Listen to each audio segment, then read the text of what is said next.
Welcome to EdLab, a podcast of the University of Virginia School of Education and Human Development. In today's episode, we are tackling the question, if technology tools can be a powerful way to introduce students to engineering and computer science, how can we expand access to these very cool tools?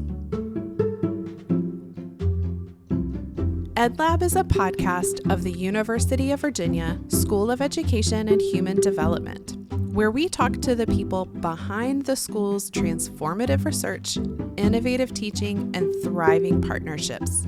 In each episode, we aim to help demystify some of the big questions being asked in education, policy, health, and human services. I'm your host, Audrey Breen. In today's episode, I'm excited to introduce you to Associate Professor Jennifer Chiu. Jenny's career has taken her from Silicon Valley to high school math and science classrooms, all the way here to the University of Virginia. And her research has allowed her to partner with schools here in Charlottesville, all the way across the country to California, and even with schools and classrooms across South America. Welcome to the podcast, Jenny. Thank you, Audrey. I'm such a fan of your work and being able to communicate what we do broadly. So I'm more than happy to be here and talking with you. Oh, thank you so much. Let's start with how you ended up here. We are now recording a podcast about your work. You've been doing this scholarship for quite a while. So how did your journey bring you to this place doing this sort of work? Yeah, well, I never thought that my job existed. I didn't know that my job existed until maybe midway into my PhD. So when I was in high school, I was told I was good in math and science, or I was good in math and science. I liked it. And so I was told I should be an engineer. But I didn't really know what an engineer was, even though my dad had a degree in engineering.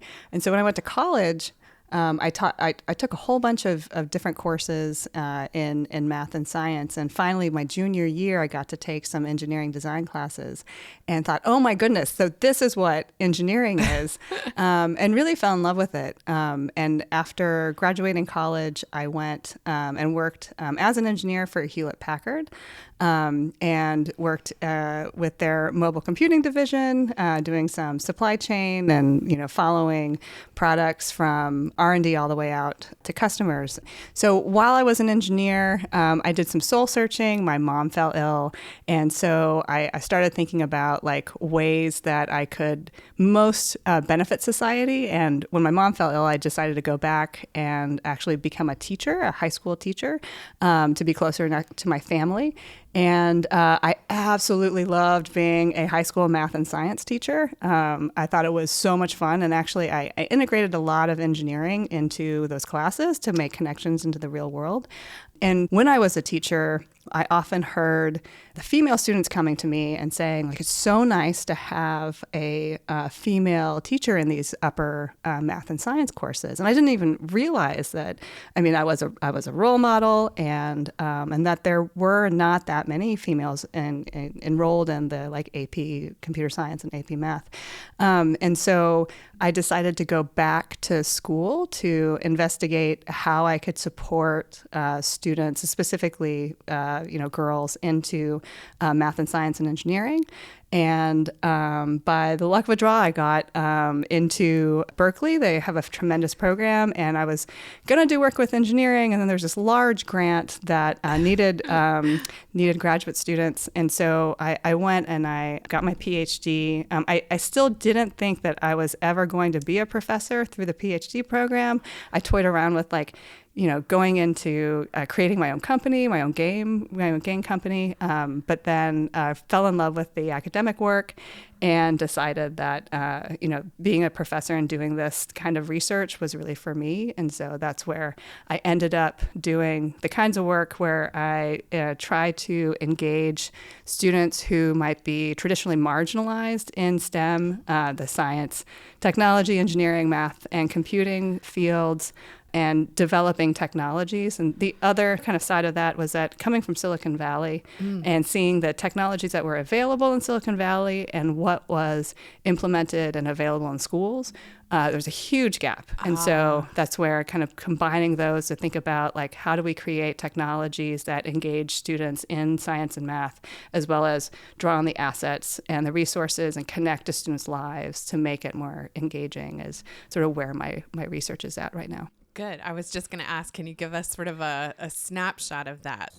Thinking about how we can develop and implement and research educational technologies to increase access to science, increase access to engineering. And so, for example, one project that we've done and we are continuing to do is providing something like computer-aided design tools that are typically for industry. How can we create those kinds of tools for students and have them design their own homes? One of the projects we had is, net zero. So they can design their own energy efficient homes. And while they're doing that, they learn principles of science in terms of thermodynamics and sustainability and that type of thing. The other kind of arm of my work is how do we support teachers to do this work? Because it's really, teachers are kind of the key linchpin in terms of being able to engage students. And so how can we develop technologies? Right now, we're really focused on AI-based technologies to augment teachers' abilities within the classroom so that they can provide ways for these projects or what they're learning for students to be more relevant to their lives, and how they can draw on the assets of their students and provide guidance and feedback to more students to provide more personal learning experiences. Yeah. Can you talk a little bit more about some of the technologies? You mentioned the home design technology. What are some others that you are hoping to increase access to? So that's a great question. So actually right now I am so lucky and so blessed to be working with so many fabulous colleagues. One of the projects I'm working on is part of this Global Center for Equitable Computer Science Education. It emerged when one of my friends and colleagues from South America, from Colombia, Camila Vieira, came on a Fulbright to work with me. And we saw there was a great need for low-cost computing devices to be available in not only places like Latin America, but also in under-resourced schools here, because a lot of these devices are over $100, and to be effective, it needs to be sort of one-to-one with students, and that's just way too expensive for most schools. So my graduate student, Eric Bretter, invented a robot, and together with Kim Wilkins, who is the founder of Tech Girls and was, again, I was lucky enough, she's a former student of mine, they're going to start up a company to manufacture the robots because they've been under such high demand. Wow. So they're a low-cost robot that they use a microcontroller that's been designed specifically for educational uses, and right now they cost, like, the material cost is around $15, and so we have a tremendous demand, and so they're going to start up a company. We're in the process of doing all that work to get these out to classrooms for students to be able to engage in these types of activities and create opportunities for more equitable access to this type of work. What does it mean for them to have this kind of technology accessible to them?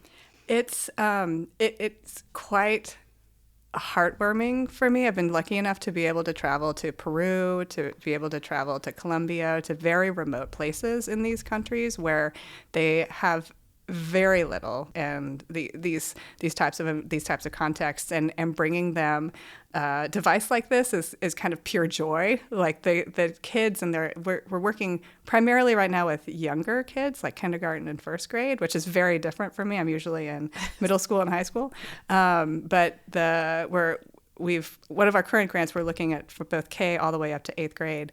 It's amazing to me how natural all the students are with these devices, and the change in how teachers see how engaged they are and what they're learning, and how they're learning, very similar things to, these mathematical concepts, but yet other types of almost, we're looking to executive function and social emotional learning in terms of having to plan and be able to collaborate and work through, like, debugging problems with teammates. And so it's been really extraordinary to be able to be part of this journey with the team. So it's been a lot of fun. That's very cool. What are some of the big questions that you find yourself asking right now? I've been trying to peck away at these types of questions. These are the kinds of questions that have been driving me ever since I was a practitioner and a teacher.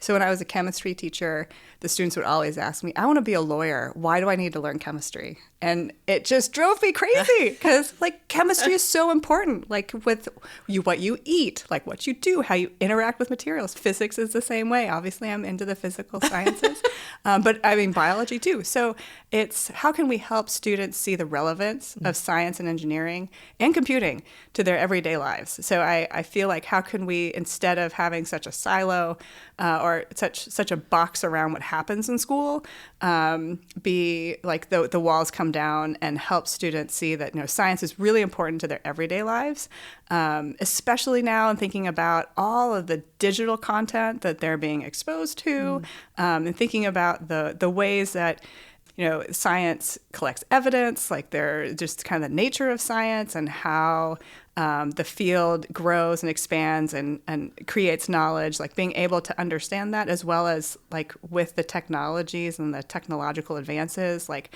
how for them to be creators, not just consumers of these types of technologies, and be aware of all the biases and all the inequities that these technologies are bringing upon the world. I think it's really important. So that's one of the guiding questions that I when I teach some of the future science teachers, thinking about like, do you think scientists sit and take tests, right? Like, no, they don't sit and take tests. Like they are out there investigating and asking questions about the world. Engineers are out there figuring out solutions to problems. These are the types of things we should be engaging our students in science and engineering classes. But yet they get a very different feeling of what science is often in schools. And so it's how can we support students to see the relevance of these fields in their everyday lives? And then on the flip side of that is how can we support teachers to be able to do these types of projects and to be able to implement these types of more personalized experiences for students in their classrooms.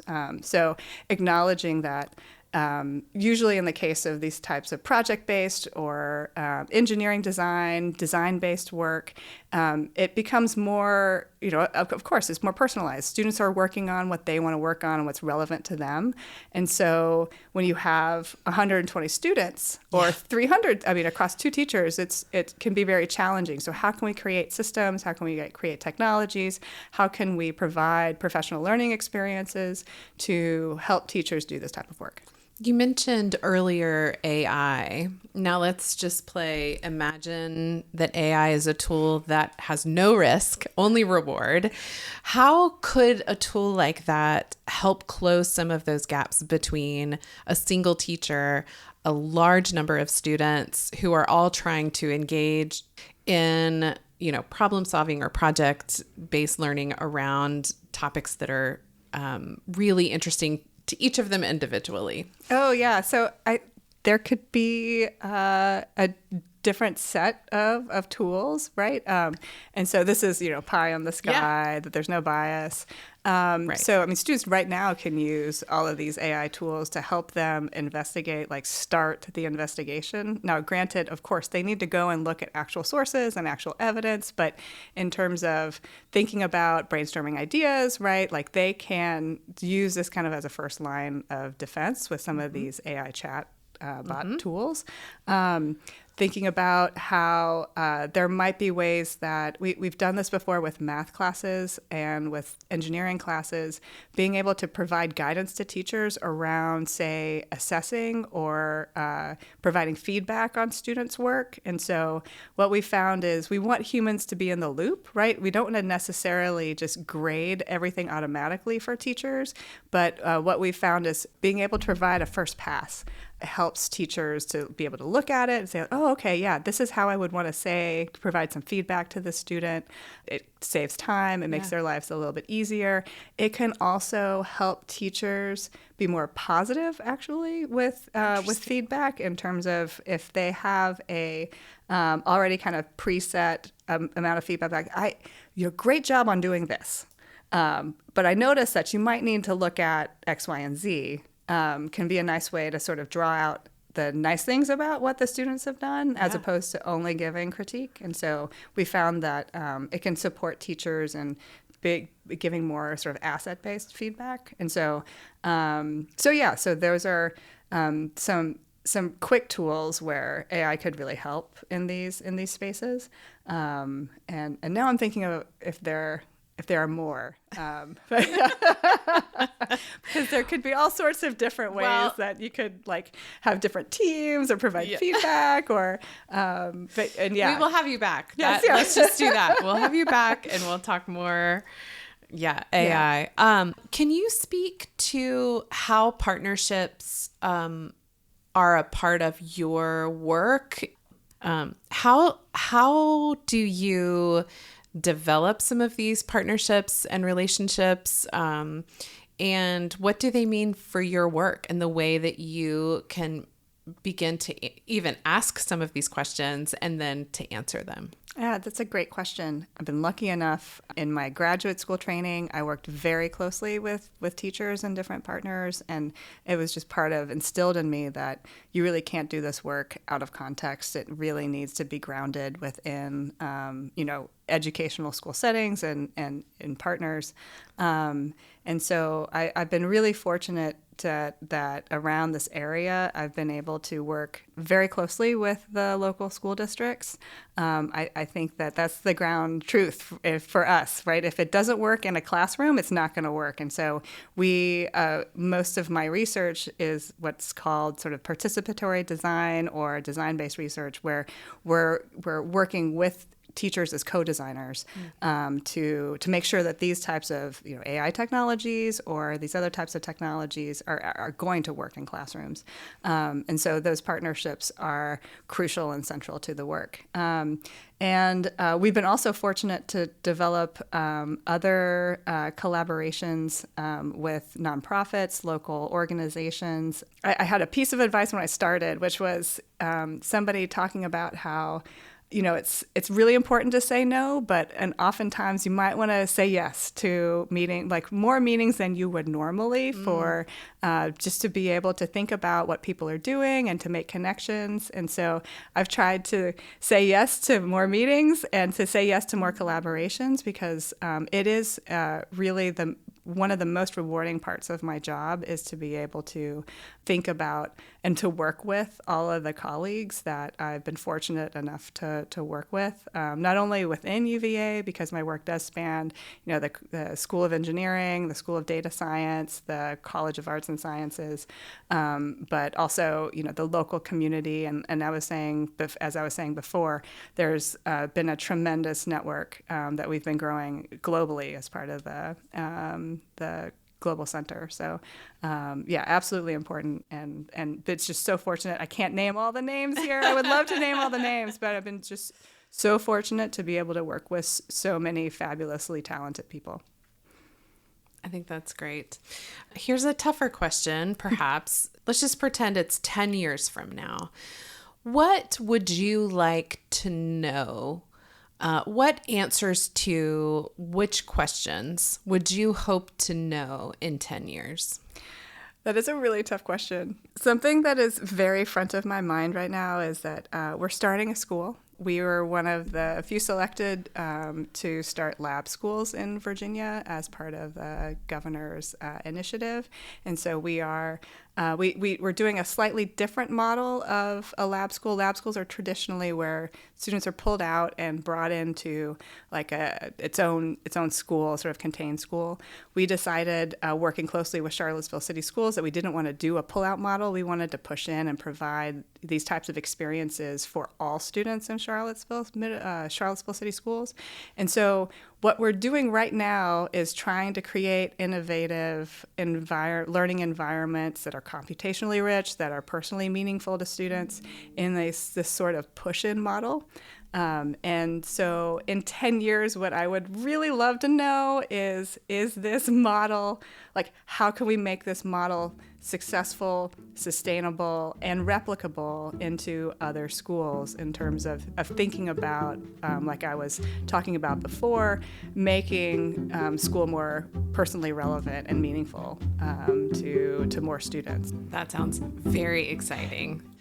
Well, Jenny, I am so grateful for your time. I'm so grateful for your scholarship and the work that you're doing. And I'm just, thrilled you could be here. Thanks for being here. And I can't wait to have you back. We'll do it again. Thank you so much, Audrey. This has been amazing. You are very welcome.